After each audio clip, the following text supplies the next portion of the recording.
जोल्पा and नमस्ते friends, welcome to culinary kals. Culinary कल्समा हामी तपाईहरुलाई एज पसिबल होम बेस्ड इन्ग्रेडिएन्ट्सहरु युज गरेर घरैमा बसी रेस्टुरेन्ट स्टाइलको परिकारहरु कसरी बनाउने भनेर देखाउने गर्दछौं। र यसको लागि तपाईहरुले पहिले हाम्रो च्यानललाई सब्स्क्राइब गरेर साइडमा रहेको बेल आइकन प्रेस गर्न पर्ने हुन्छ so that you can get the latest update. अनि यस्तै मिठो परिकारहरुको रिटर्न रेसिपी चाहिएमा मेरो ब्लगमा पनि हेर्न सक्नुहुन्छ, जसको लिंक मैले तल डिस्क्रिप्सनमा दिएको छु। So let's get started. Okay, आज हामी बनाउन जाँदैछौँ आलु साँधेको। सो यो बेसिकली यो आलु साँधेको चाहिँ हाम्रो नेवारी खाजाहरुमा है, हाम्रो श्राद्धहरुतिर भयो र नेवारी समय बजीहरु बनाउनलाई एनी टाइम युज गर्न सकिन्छ। युजुअली त्यस्तो बेलामा चाहिँ हामी यसलाई युज गर्ने गरेको छौं आलु साँधेकोलाई। यो आलु साँधेको चाहिँ किन यसलाई हामीले नेवारी नाम राखेको छौं, किन यसलाई हामीले नेवारी स्टाइलमा आलु साँधेको भन्दैछौँ भन्दा यसमा चाहिँ हामी टोटली नेवारी स्पाइसेसहरु युज गरेको छौं है। त्यसरी नै हेर्न सक्नुहुन्छ हामीले यसमा तोरीको तेल युज गरेको छौं। त्यसले गर्दाखेरि यसले एउटा नेवारी स्टाइलमा आलु साँधेको भनेर नाम पाएको छ। यो चाहिँ टोटली हामीले एउटा नेवारी स्टाइलमा बनाउँदैछौं। सो जसको लागि पहिले मैले यसमा कराईमा टोटली फुटेको तोरीको तेल लिएको छु। यसलाई म केही बेर तताउनलाई राख्दै छु र हेर्न सक्नुहुन्छ यो तात्दाखेरि अलिकति यसमा अलिअलि फिज आउँदै गर्छ। जब हामी यसमा मेथी राख्छौं फिज आउँछ र हामीले यसको डननेस कसरी चेक गर्छौं भन्दा जब तेलबाट फिज जान्छ त्यसको मिनिङ के हो त मेथी चाहिँ पाकिसकेको हुन्छ। तेलबाट हाम्रो अलिअलि फिज आउन थालिसकेको छ।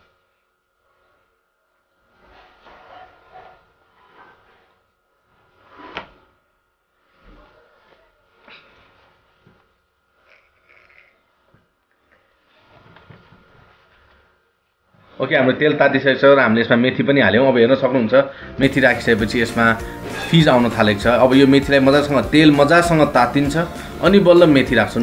तेल नतात्दै मेथी राखेर धेरै बेर पकायो भने मेथी सारो पनि हुन्छ र बढी तितो पनि हुन जान्छ। सो यसलाई चाहिँ हामी मेथी चाहिँ तेल मजासँग तातेपछि बल्ल मेथी राखेर एकैछिन यसलाई मेथीलाई चाहिँ पकाउँछौं।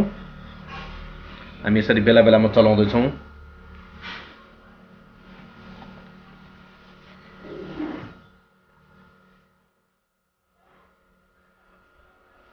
वाह, कस्तो मजासँग हाम्रो यो फिज पनि आउन आइरहेको छ। यो मेथीमा अझै मेथी पाक्नु पुगेको छैन।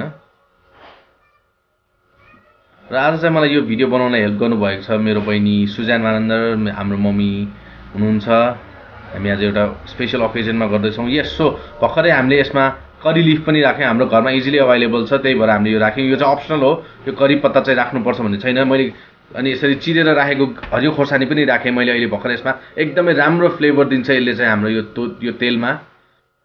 यसलाई एकैछिन मजासँग यसलाई फ्राई गरौँ,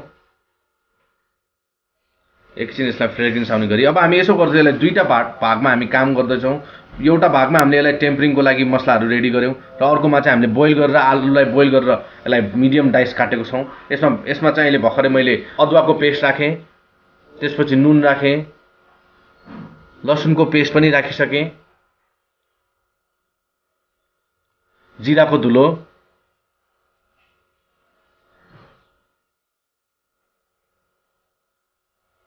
खोर्सानीको धुलो,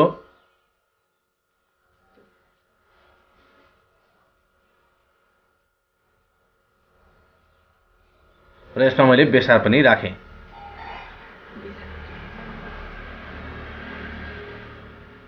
सो यो सबै मसलाहरू जुन हामीले राख्यौँ, अब यो मसला राखिसकेपछि यसलाई यसको अलिकति मोइस्चर, यसको अलिकति सुक्खा नहोस् भन्नको लागि चाहिँ हामीले यसमा चाहिँ पानी पनि राख्न सक्छौँ। त्यो चाहिँ हजुरहरूको इच्छा, राख्न पनि सक्नुहुन्छ, नराखे पनि हुन्छ। आज चाहिँ हामीले थोरै यसमा पानी पनि राख्दैछौँ, त्यसले चाहिँ यसको मोइस्चर बढाउँछ। सो यसलाई पहिला एक्चुअली यति मसला राखेर नुन, खोर्सानी, जिन्जर गार्लिकको पेस्ट अनि त्यसपछि जिराको धुलो राखेर एकैछिन यसलाई हामीले पानी थोरै राखेर यसलाई एक्चुअली चलाउँछौँ।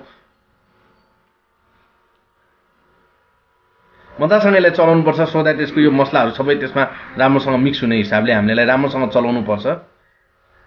हेर्नुहोस्, अघि नै हामीले एउटा ठाउँमा अलरेडी हामीले यसको लागि त्यसलाई झान्नको लागि तेलहरू सबै तताउँदैछौँ एक साइडमा, र यो अर्को साइडमा चाहिँ हामी यसलाई आलुमा मसलाहरू मिक्स गर्दैछौँ। यसलाई मजासँग मिक्स गर्नुपर्छ सो द्याट यो सबै ठाउँमा राम्रोसँग यो मसला फैलेको हुनुपर्छ। नभए फेरि कता मसला लाग्छ कतै लाग्दैन, त्यसले गर्दा यो राम्रोसँग फैलिने गरी राख्नुपर्छ। यस, अलिकति मोइस्चर पुगेन, त्यही भएर हामीले अझै थोरै पानी एड गर्यौँ यसमा। एकदम मजासँग चलाउनु पर्छ। यसरी अगाडि तलबाट माथिसम्म पर्ने गरी फोल्डिङ प्रोसेसमा हामीले यसलाई चलाउँछौँ। ओके, हेर्नुस् त हाम्रो अघि नै यो छान्नलाई जुन तेल रेडी गरेका छौँ त्यो पनि रेडी भइसकेको छ। यसमा हामीले जुन मुसेको आलु छ त्यो त्यसमा कराईमा खनायौँ सबै। अब यसलाई बिस्तारै हामी यसलाई चलाउँछौँ। अब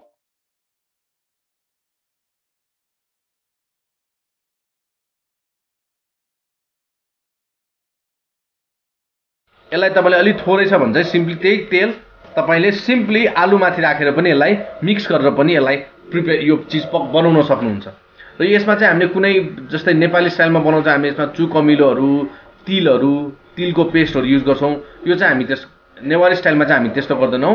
सो नेवारी स्टाइलमा चाहिँ अलिकति डिफ्रेन्ट छ। तेललाई मजासँग तताएर आलुमा मसलाहरू राखेर तेल सिम्पली राखेर यसलाई तान्ने गर्छौँ। सो यसलाई मजासँग एकैछिन चलाउँ।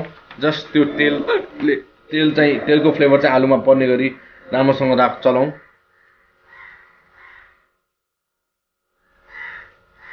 सो अघि नै मैले भनिसकेको छु कि हामीले यसमा आज करी लिफ पनि युज गरेका छौँ, जुन चाहिँ टोटली अप्सनल हो। हाम्रो घरमा अभाइलेबल छ त्यही भएर मात्र राखेको, नभए हाम्रो नेवारी खानामा करी लिफहरूको पनि जरुरत पर्दैन। यसलाई मजासँग चलाउनु पर्ने हुन्छ। तेलको फ्लेभर राम्रो दिन्छ आलुमा, बल्ल राम्रोसँग चलाउनु भयो नि।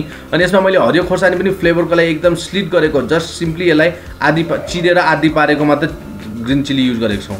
सो हेर्नुहोस् हाम्रो आलु साँधेको पनि मजासँग चलाइसकेपछि हामीले यसलाई यसरी प्लेटिङ गरेको छौँ। यो चाहिँ हाम्रो भोजको लागि बनाएको हो। सो यसलाई सर्भ गर्नलाई रेडी भइसकेको छ।